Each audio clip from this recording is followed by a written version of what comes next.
Once in a blue moon, a game will come along that tries to do something unbelievably ambitious. This could be that it promises a fully procedural world with limitless possibilities that will all be completely unique and not at all repetitive. Or it could be Odd Todd telling you that you can climb certain mountains. Or, believe it or not, it could actually live up to the hype, fulfill all of your hopes and your dreams, and stand out as a fulfillment of all of your excitement. However, independent of the outcome, one thing is certain, and that's that these games are all fabulously ambitious and are trying to do something incredible.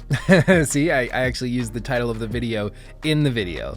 Hashtag not clickbait. Well, okay, maybe a little bit, but the point is that these games and their developers all tried to do things that were new, different, or in other words, extraordinary. They earned the public's engrossment because they were dramatic, provocative, and went against the grain of the industry.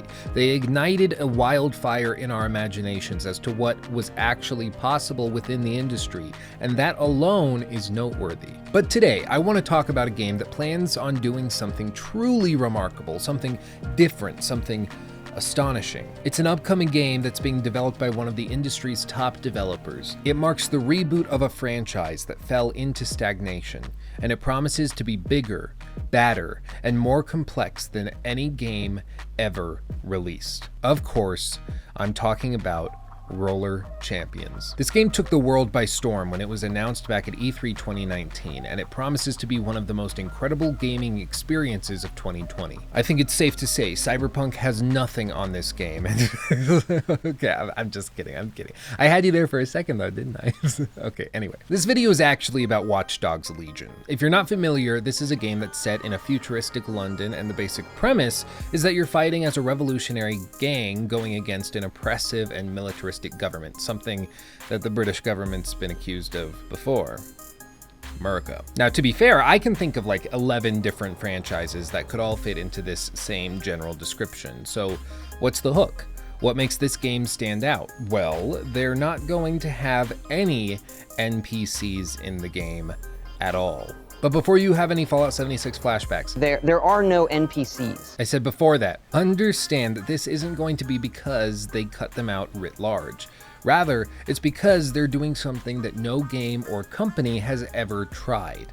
They've built a metropolis that is inhabited with thousands of people, well, technically countless citizens, who are all generated dynamically. And of these thousands of people, the player can choose to control and play as any of them. They all have their own skills, personalities, voices, and play styles. You assemble a team of 20 of them and then carry out missions that follow one of 5 branches of the larger story, which can actually customize itself to the player's choices. If you have a team that is entirely comprised of grannies, the dialogue and cutscenes will actually play out differently than if you have a team of former murderers and drug dealers. Player freedom has literally never been taken to this extreme. Sure, there's games where you can play as almost anyone you meet. Heck, look at the State of Decay games. In these, you're able to play as any one of your recruits, and you will permanently lose one if they die thanks to the permadeath mechanic, in addition to all of them having their own skills and abilities. However, this system, while procedural like Watch Dogs Legions will be, is far more restrictive and limited. For example, State of Decay 2 launched with around 78 unique faces and randomly assigned height, race, gender, and clothes, in addition to assigning a random set of traits from a pool of around 1,200. Not a bad system, but this wasn't built for a large story, and I don't think anybody will say that State of Decay is a narrative title. Simply, State of Decay is a zombie survival game. Of course, the narrative was never going to be crucial. And also, hey, Ubisoft is a gigantic studio, and I would expect that their production values would be far above that of a small AA studio. So the scale is actually in line with what I would expect. But what really interests me is how this is going to work with the story. Now, when I first watched the reveal of Watch Dogs Legion, I was unsure as to whether or not I should be excited. They were promising a lot, and they weren't going into any details as to how they were actually going to achieve any of it. Like I said at the top of the video, many games that make promises like this never live up to the hype. They can still be great games, but they failed to live up to the promises that were laid out during the marketing push. The difference is that for those games that fail, the people that are making the promises rarely go into detail as to how any of their lavish tech will work. They keep very hush-hush because, after all, the tech that they're bragging about having doesn't actually exist, so of course they can't explain it. For example, look at No Man's Sky. Sean Murray always talked about these expansive features to the media in such grandiose and intriguing ways, only to respond to the obvious question, how does any of this work, by saying, it's procedural. At the time, many took this for granted. They said, oh, okay, it's a computer randomly and systematically putting things together to make the game work the way that he's describing. But the difference is, now we know that procedural generation is just a tool. It's not a solution.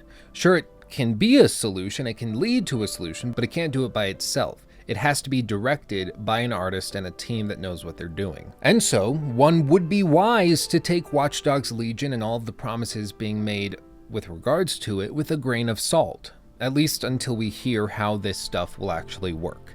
And, well, my friends, that day has come. You see, the game's developers and creative directors have been going on press tours, explaining why and how this crazy game will work. They've talked to IGN, GameSpot, Games Radar, and more, trying to be as transparent as possible, not just hiding behind the excuse that it's procedural and therefore it can't be clearly explained, but rather actually describing how the procedural generation system will work in practical terms. For example, how will the narrative work? How do you tell a story with voice actors and cutscenes if you don't know who will be in said cutscenes, whether or not the characters selected for the scenes will know what's going on or understand the jargon being used based on their backgrounds, age, and demeanor? And beyond all of this, how do you maintain quality while giving players such extensive freedom? Well, let's start at the top. With regards to balancing so many different types of people potentially being in every single cutscene, the writers over at Ubisoft Toronto have their work cut out for them. You see, they know the archetypes for each potential character that you could be playing as during a given cutscene. You could be playing as a male or a female, someone aggressive or passive, someone who's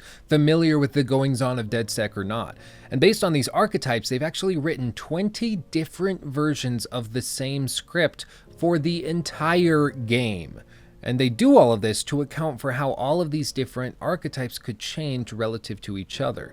And then they've also hired dozens of voice actors to record all of these lines each, and then they also have a new cutting-edge voice modulation system which allows them to take one actor's voice and tweak it so that it sounds like someone completely different. All of this to say, you could literally play Watch Dogs Legion 20 different times and never see a cutscene play out the exact same way.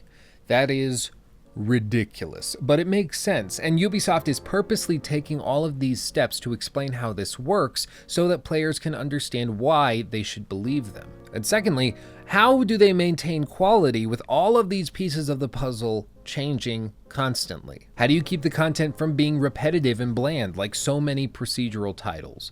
Well, we won't know for sure how well this will work until we've actually played it, but from what we've been told, it seems as though they have a system in the game that keeps track of everything and everyone that's been generated to that point in the game and dynamically adjusts new spawns to fill holes in the player's experience to try and steer them into new and uncharted territory. After all, playing with an army of grannies who are all hacking experts could be great, but it would also lead to some repetitive gameplay and strategies. It is a game after all, and so the spawn system will actually try to adapt and adjust this so that you're incentivized to try new things. Now, all of this sounds great, but that's just it. It sounds great. We haven't played it, and we won't until 2020.